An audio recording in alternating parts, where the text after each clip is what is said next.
दिवाळी फराळासाठी आज मी अतिशय खमंग आणि कुरकुरीत अशी तिखट शेव बनवली आहे। त्यासाठी मिक्सरच्या एका भांड्यामध्ये भरपूर लसूण, 2 चमचे जिरे, 1 चमचा ओवा आणि थोडंसं पाणी टाकून याला एकदम बारीक वाटून घेतलं।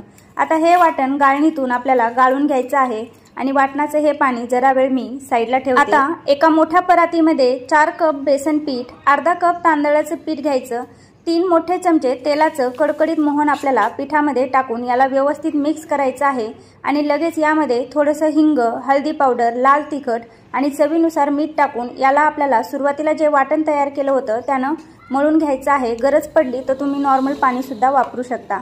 पीठ मळून झालं की या ठिकाणी मी शेव बनवण्याचा साचा घेतला आहे।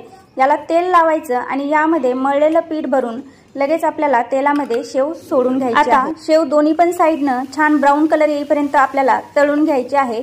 तर तुम्ही सुद्धा अशा प्रकारे शेव नक्की ट्राय करा।